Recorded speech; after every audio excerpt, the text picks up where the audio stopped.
So in this video, I want to talk about recent events that just occurred with the plane crash, the event that happened in DC where the helicopter hit the plane.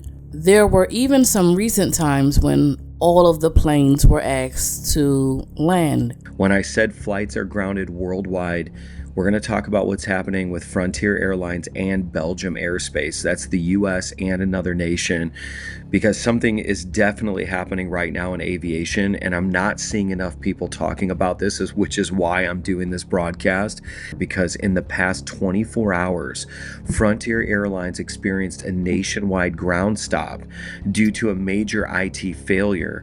And then you have Belgium closed its entire airspace due to a technical issue. Now, is this a coincidence or is something much bigger going on behind the scenes? And so a lot of this has to do with smart devices, okay? And the reason why I want to bring this up and talk about these smart devices is because of what just happened in California also, where the wildfires took place. I talked to the owner of this house right here in Pasadena. I talked to the owner. The owner does not have a smart meter on this house. The back house is the part of the house that had the smart meter, and everything in the back of his house is burnt. Operates almost exactly, if not exactly, as an automatic pilot operates. I want you to imagine that this plane is leaving New York, and it's locked on course. After it leaves the vicinity of New York, the pilot sets the automatic pilot. That plane is locked on course for Hawaii. Should that plane get hit with some unexpected turbulence and maybe get knocked off course, the automatic pilot picks up the deviation from the set goal, which is Hawaii. It feeds it through a coordinating mechanism. The thrust of the engines are altered, the flaps are altered, and that plane is brought right back on course again. It will ultimately get to Hawaii.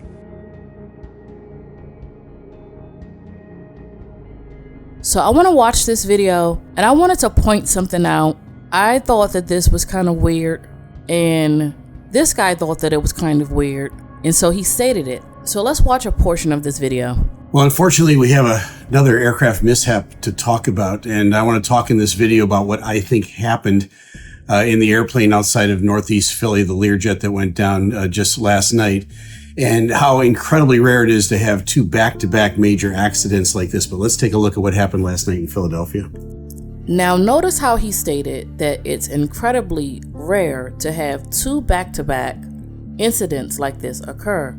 I said to myself, that's a bit weird, because people are going to start to get worried and say, is it safe to fly? And I think a lot of this has to do with putting fear in people so that they do question, is it safe?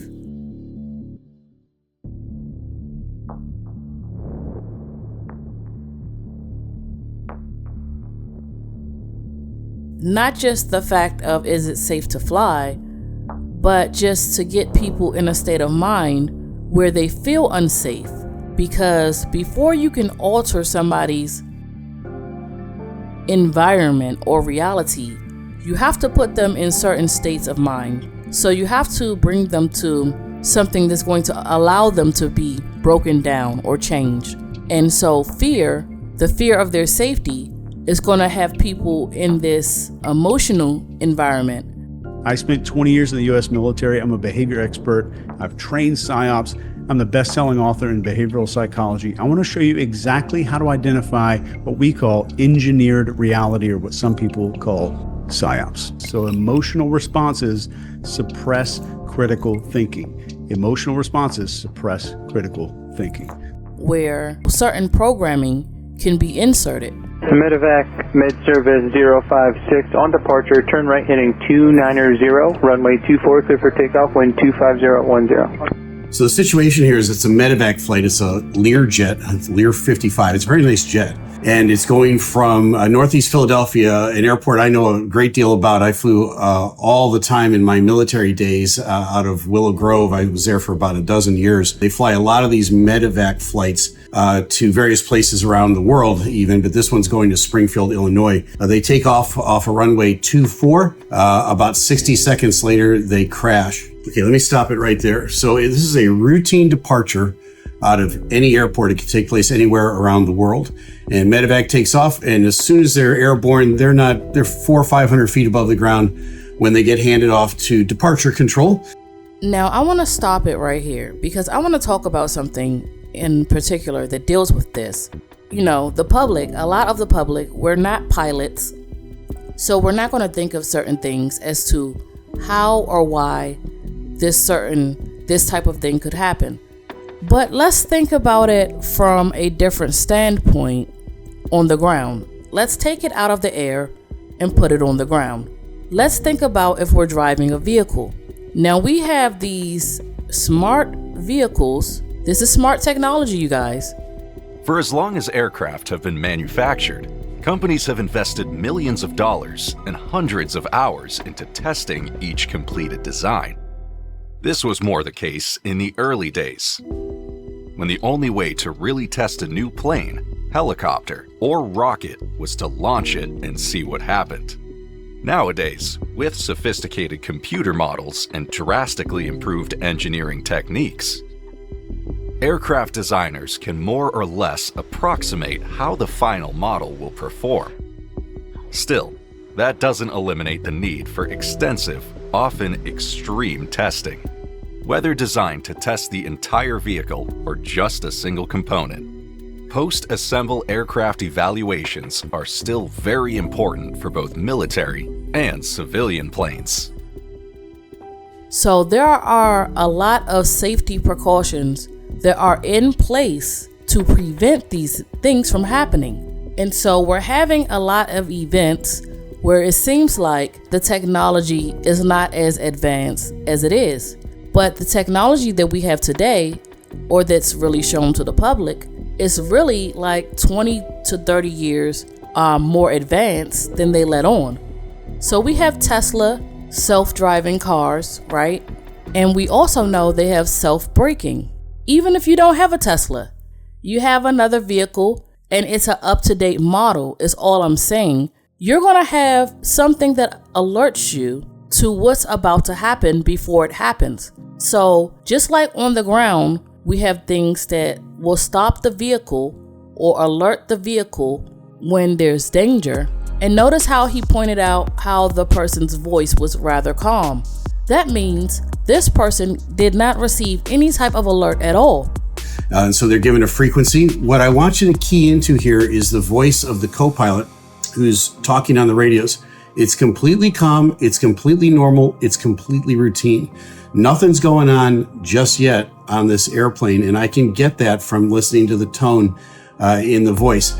And remember, in aviation, there are 3 priorities, and they go in this order: aviate, navigate, communicate, in that order. So the first thing is make sure you fly the airplane. That's the aviate part. Keep the airplane, the blue side up, as we say in aviation. I believe as the video went on, as he finished talking, he stated that there was no more communication. Navigate is the next thing. Where are you headed? Where are you going, right? That was an impact in the Reagan incident just at the beginning of the week. And then communicate. That's the third of your priorities. It's not the top of the list. And what's going to happen here is you don't hear another word from these guys. It was absolutely routine when they got handed off, and something happens immediately that causes this airplane to crash. And I'll give you my thoughts on that in just a second. So if there were any alerts going off and the person's voice changed, well, isn't it quite convenient that this person was passed on to another communications person so that we don't get that information? So it's almost like that type of communication was lost. So we hear the calmness in his voice immediately, right? But we don't hear the part where the person in this plane begins to panic because that has been shut off. But we really have to take a look at these particular things because these are not shoddy planes from the early 1900s. We're well into 2000s, okay, where we have the type of technology that the plane should kick in by itself and start to fly in another direction once it gets close to another vehicle. Like, what did they turn everything off and decided for the pilots to just take on everything on their own? I doubt that, because I would think that that would be an insurance concern. Like, these planes aren't cheap. So wouldn't, just like in your vehicle, you have to have insurance to have certain things attached to it. And if you turn those particular things off, then you're not going to be insured. So, we just have to start thinking as a collective at this information from a different standpoint, not from the standpoint that technology isn't where it is today. The United States has pushed the boundaries of technology advancement and blown minds with the capabilities of its recently unveiled aircraft. Its new air fighter is unlike anything that has ever been created and boasts unrivaled capabilities that other advanced nations do not have access to. It's almost like they want to bring our minds back by showing us things like this to make us think that this could even be possible in this day and age.